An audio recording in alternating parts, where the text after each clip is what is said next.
కదా. అందుకనే original ice అనేటి తెలుగు భాష లాంటి. నీ మాతృభాష ఏంటంటే తెలుగు. నేను నీకు మైక్ ఇచ్చిన అనుకో, తెలుగులో గంట కాకపోతే 2 గంటలు మాట్లాడుతాను. అదే ఇంగ్లీష్ లో మాట్లాడమన్నారు అనుకోండి, మీ టీచర్ ఎవరో 2 లైన్లు రాసిస్తే దాన్ని 3 రోజులు ఇంటికాడ బట్టి కొట్టి ఎవరేమనుకుంటారో అని మళ్ళీ తప్పులు పోకుండా చదవాలి ఇట్లాంటి సార్లు వచ్చినప్పుడు. అంతేనా?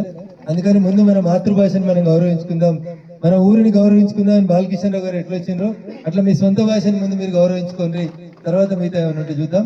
ఖచ్చితంగా 18వ లోక్సభ ఇది. మరి అన్న చెప్పింది అది కరెక్ట్ అయితే మాత్రం బాధాకరమైనటువంటి విషయం. 18 మంది ఎంపీలు వచ్చారు ఈ దేశానికి స్వతంత్రం వచ్చిన తర్వాత మెదక్ ఎంపీలుగా.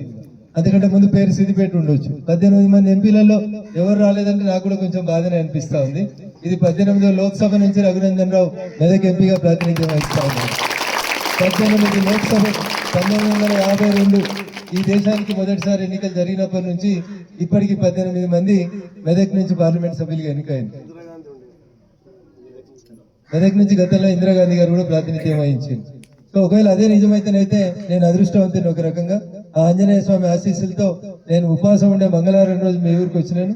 ఖచ్చితంగా మీ ఊరు కంచనపల్లి బాగా అభివృద్ధి చెందాలని మనస్ఫూర్తి కోరుకుంటున్నాను. పేరులోనే కాంచనం ఉంది. కాంచనం అంటే ఏంది తెలుగు సార్ చెప్తలేరా? బంగారం లాంటి పిల్లలు, బంగారం లాంటి గ్రామ పెద్దలు ఉన్నారు కాబట్టి కంచనపల్లికి ఏం కష్టాలు ఉన్నాయి. ఖచ్చితంగా అన్న అమెరికా పోయిన తర్వాత ఇక్కడ చేసినటువంటి కార్యక్రమాలను చెప్పి ఈ గ్రామం నుంచి ఇంకా అమెరికాలో స్థిరపడినటువంటి మిగతా విద్యార్థుల్ని, ఈ గ్రామ పెద్దల్ని కూడా రిక్వెస్ట్ చేసి ఈ గ్రామ అభివృద్ధిలో వాళ్ళందరినీ కూడా పాల్పంచుకోవాలని చెప్పి విజ్ఞప్తి చేస్తూ నేను పట్టూరి ఫౌండేషన్ వారికి మరొకసారి కృతజ్ఞతాభివందనాలు తెలియజేస్తూ, భోజనం పెట్టిన తర్వాత ఇక్కడ ఒక రోడ్డు ఉంది 2 కిలోమీటర్లు అని చెప్పారు. ఖచ్చితంగా వచ్చే నిధులలో మార్చి 31 తర్వాత వచ్చే నిధులలో ఈ రోడ్డు కోసం కృషి చేస్తానని, సాధ్యమైనంత తొందరగా చిలిపిచేడు వరకు పోతున్నటువంటి ఈ రోడ్డు లింగంపల్లి వరకు వెళ్ళేటువంటి ఈ రోడ్డుకి సాధ్యమైనంత త్వరగా నిధులు మంజూరు చేస్తానని చెప్పి తెలియజేస్తూ, పిల్లలందరూ కూడా బాగా చదువుకోవాలి. పోతారు అమెరికాకి, పోతామంటే చేతులు అమెరికా పోతామంటే చేతులు ఎత్తు.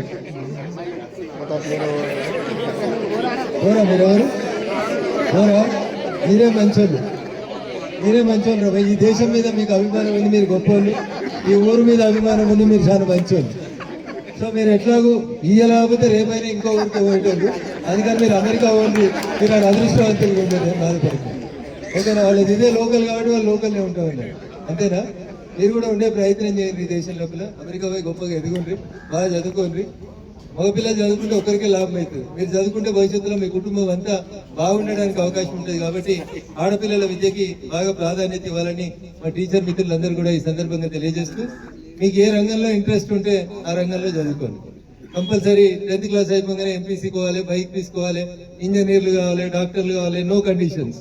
నీ ఖోఖో ఆడాలంటే ఖోఖో ఆడు, నీ కబడ్డీ ఆడాలంటే కబడ్డీ ఆడు, నీకు ఏం చేయాలని ఉంటే ఆ పని చేయి. అంతేగాని పిల్లల్ని కూడా టీచర్లు దయచేసి బలవంత పెట్టొద్దు. ఇదే చేయండి, అదే చేయండి, ఇది అది ఏం లేదు. నీకు ఏది నచ్చితే అది చేయండి. నేను 4 తోవలు తిరిగి ఆఖరికి తోవ నచ్చిందని ఇటుకు వచ్చిన. అట్లా పిల్లలకు కూడా ఏది నచ్చుతుంది ఆకాశమే హద్దుగా పెట్టుకొని మీకు ఏ రంగంలో రాణిస్తామని మీకు కోరికుంటే ఆ రంగంలో రాణించు. Sky should be your limit. ఎందుకంటే డాక్టర్లు అయితేనే పైసలు వస్తాయి, ఇంజనీర్లు అయితేనే పైసలు వస్తాయి. బాలకిషన్ రావు సార్ లేక అమెరికా పోయి బాగా సంపాదించుకోవచ్చు.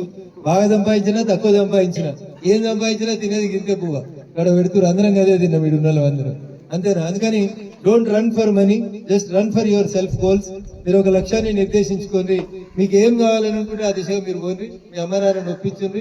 ఇబ్బంది ఉంటే మీ ఉపాధ్యాయులకు చెప్పుకోండి. మీకు నచ్చిన రంగంలో పోతే మీరు గొప్పగా ఎదుగుతారు. ఇష్టం లేని పని చేయమంటే ఎవరైనా చేస్తారా? అదే ఇష్టమైన పని చేయమన్నాం అనుకో, వీడికి ఎగిరా కాంపౌండ్ వాళ్ళకి మీకు దుంకిపోతారు. 1 నిమిషంలో దుంకుర్రబాయ్ అంటే అంత లాంగ్ జంప్, హై జంప్ చేసేస్తారు. అదే ఇష్టం లేదనుకో బయటకోవడం, మీకు ఎంత చెప్పినా దుంకక్కలేదు సార్, గోడ పెద్దగా ఉంది అని చెప్తారు. అట్లా మనసుకు నచ్చిన పని చేసుకుంటే మీరు బాగా గొప్పగా ఎదుగుతారు. ఉదాహరణగా రెసిడెన్షియల్ స్కూల్లో చదువుకుంది గిరిజన బిడ్డ. ఏం పేరు? 10వ తరగతి చదువుతూ హిమాలయ పర్వతాలు ఎక్కింది. ఏం పేరు అమ్మాయి పేరు? ఏం పేరు? అరే మీ ఆడపిల్లలలో ఒక ఆడబిడ్డ 10th క్లాస్ అమ్మాయి, ఓ గిరిజన బిడ్డ చదువుకున్నందుకు ఊర్లో స్కూల్ కూడా సరిగా లేకపోతే హాస్టల్ నుండి చదువుకుంది. ఏం కలగన్నది?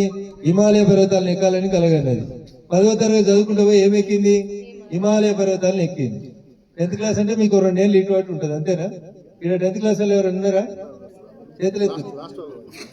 1 2 3 4 ఎందుకు సిగ్గుపడతావు తల్లి? నీకు ఏది నచ్చితే ఆ ఫీల్డ్ లో పనిచేస్తుంది. ఆ అమ్మాయికి పర్వతాలు ఎక్కాలనిపించింది, ఎక్కింది. నిన్ను కూడా పోయి పర్వతం ఎక్కమని నేను చెప్తలేదు. అట్లా నీకు ఏ ఫీల్డ్ నచ్చితే ఆ ఫీల్డ్ లో నువ్వు గొప్పగా ఎదుగుతావు.